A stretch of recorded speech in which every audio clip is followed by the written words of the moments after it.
In the age we live in now, comic book movies are mostly big, bloated blockbusters with big budget bullshit behind it. And while there are some exceptions to that statement these days, back in the late 90s, you would never find a comic book movie with a budget in the hundreds of millions. These kinds of films were dark horses in Hollywood with unproven success to secure studio backing. So bloated bullshit blockbusters were not an option. Yeah. I'm gonna be naughty. Now, there's probably no need for me to explain the early days of Marvel movies and the constant state of financial decay that the company was in prior to the inception of the MCU.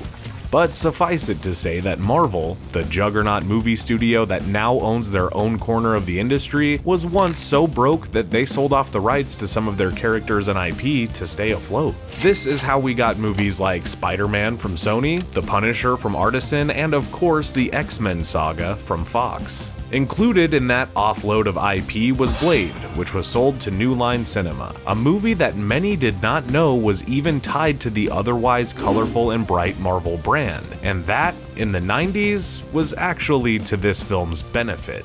The world you live in is just a sugar-coated topping. There is another world beneath it. Blade is a half-human and half-vampire hybrid whose mother was attacked by a vampire during childbirth. This gives Blade the unique cocktail of DNA which gives him all the strengths of these blood-sucking cultists, but none of their weaknesses. It's called being a daywalker in this movie. All our strengths, none of our weaknesses. Blade's mission in life is to use his curse in order to hunt and destroy any creature that he can find. He achieves this with the help of his trusty mentor, Whistler, played by Chris Christopherson, who adopted Blade as a teenager and trained him in combat. Whistler is Blade's guy in the chair who provides technical savvy, companionship, and a special serum that Blade injects to keep him from craving blood. Remember, he is a vampire after all, folks. You tell him it's open season on all suckheads.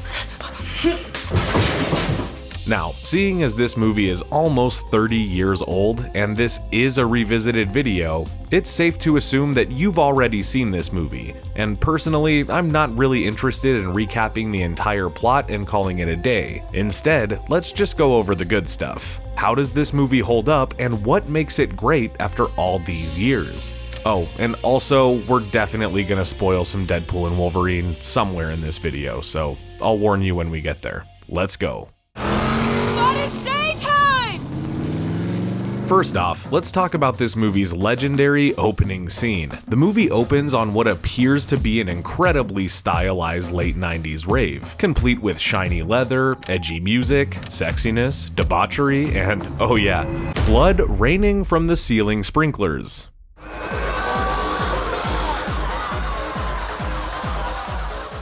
That's right, dudes, this opening scene is a mass killing in a vampire rave. This is so 90s, but it is the smoothest and most satisfying 90s. The blue tones of the lighting and the color grading really pop against the deep, thick red of the corn syrup being sprayed all over the dance floor. I am so here for this.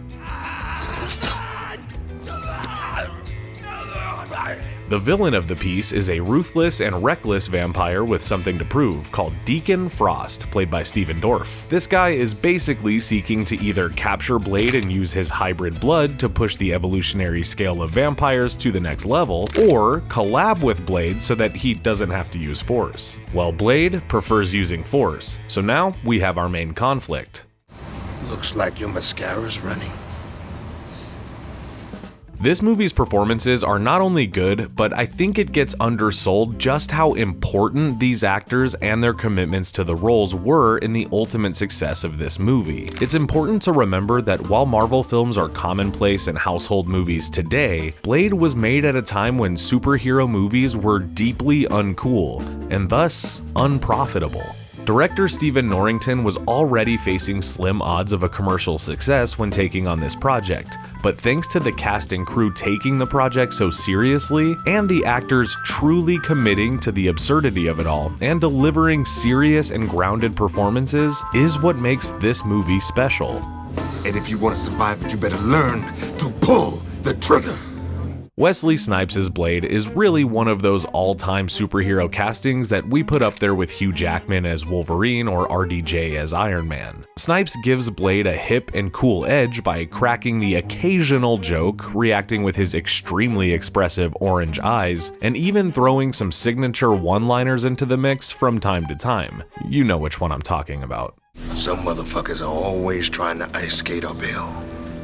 While there are one or two moments of comedic relief in the film, the movie ultimately plays it completely straight and takes what it's doing pretty seriously. Dorff as Deacon Frost is a great example of hamming it up while still selling the stakes of the scene. He chews pretty much the entire set, but it's not wasted on big monologues and cheesy exposition. Instead, he lets his demeanor and expressions show you how evil and unpredictable he is, while also delivering lines as if he'd been up all night practicing in the mirror and thinking of nothing other than his mission. And I mean all of this as a compliment. Which means a lot to me, by the way, really. Frost gets a bad rap due to the film's dated CGI, which was heavily relied on for the ending of the movie. Why does Frost take the hit for this? Well, he's the guy who turns into this pixelated, rubbery disaster in the final act. Admittedly, this does not look as polished as it would today, but putting that aside, look at the incredible fight choreography and immaculate cinematography of the action in this movie. You know what? Montage.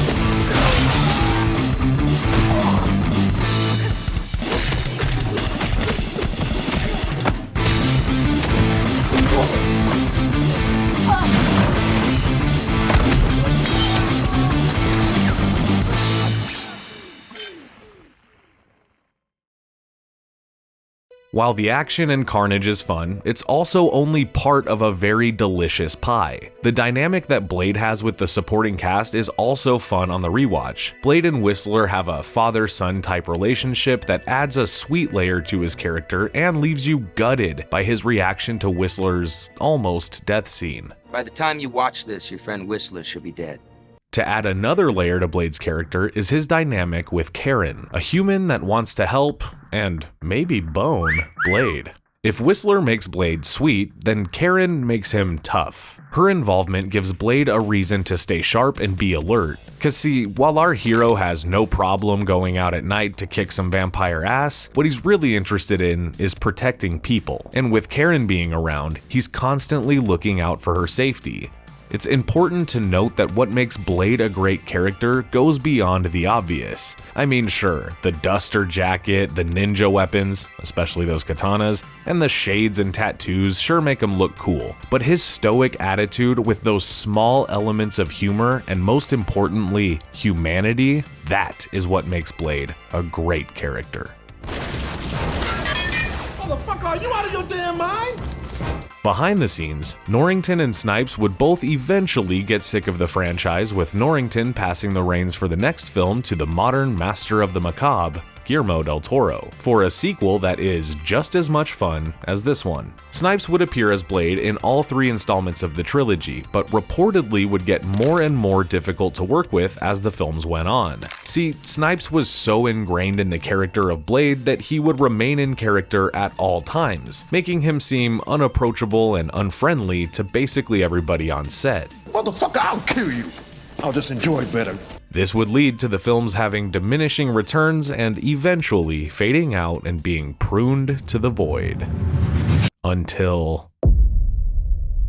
Oh, this is gonna be good.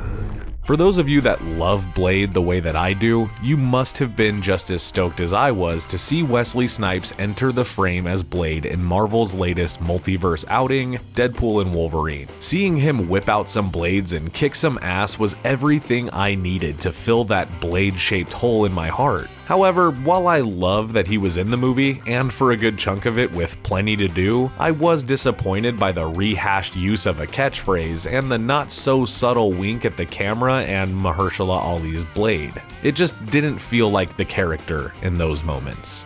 But regardless, this movie offers a bloody, violent, action-packed, and well-performed comic book story that is sure to scratch that vampire itch that you're feeling now. And you understand the nature of the thing. You know what it's capable of. On the rewatch, I gotta give Blade an 8.5 out of 10. This movie rules. It was actually, when you get to know me, I'm a fairly sentimental type of guy.